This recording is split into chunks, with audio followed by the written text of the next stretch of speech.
quand je lis la vision d'après 2020 actuellement, qui tend à doubler, disons, ces résultats obtenus, moi, je trouve que c'est tout à fait réalisable.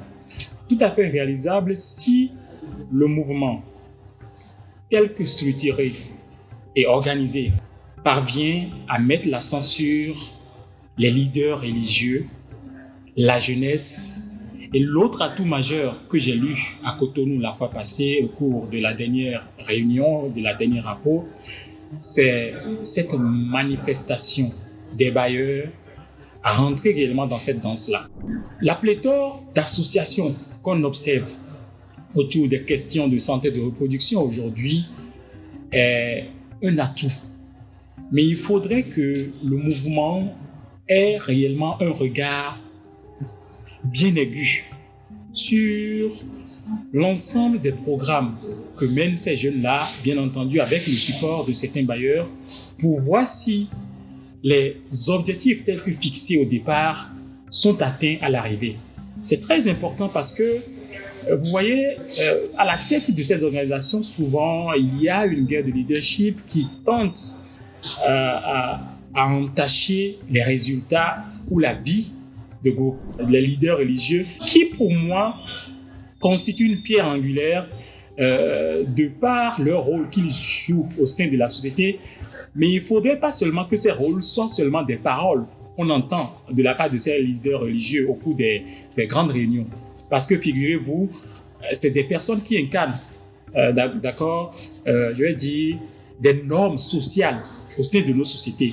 Et incarnant des normes sociales, comment partir de ces normes-là, comment départir de ces normes-là, ces leaders religieux, pour venir maintenant à leur faire comprendre une réalité moderne qu'est celle de la planification familiale.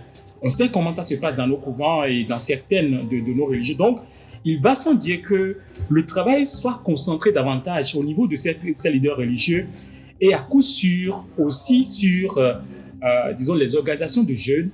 Et je suis sûr que d'ici 2030, le mouvement pourrait même s'étonner de voir même que le cap des 13 millions d'utilisatrices des méthodes de planification familiale pourrait même être dépassé. Mais seulement et seulement si il y a davantage de regard. Parce que rien ne sert seulement à rien de financer des programmes et laisser, disons, les bénéficiaires dérouler ce programme-là. Quel est le mécanisme qui est mis en œuvre pour le suivi réellement? Je m'en vais aussi mettre l'accent sur le rôle primordial que doivent jouer les journalistes. Parce que vous voyez, si nous en sommes à ce résultat aujourd'hui de 6,5 millions d'utilisatrices aujourd'hui, les organes de presse, les différents organes de presse, les journalistes, chacun de sa position a pu jouer aussi une partition donnée. Et ce n'est que, disons, en misant sur ces journalistes-là que nous pourrions aussi accroître. Puisque ces journalistes sont aussi l'œil regardant du mouvement, du partenariat de Ouagadougou. Ils font aussi des pressions sur les différents gouvernements au niveau local pour savoir à quelle étape sommes-nous réellement quant aux engagements de chaque pays pour l'atteinte des objectifs globaux, je vais dire, ou encore les objectifs pays. Donc, c'est très important que une attention plus particulière soit accordée encore aux productions, disons, à cette vie qu'entretiennent les journalistes pour davantage accroître leur participation et leur rôle pour l'atteinte des objectifs de 2030.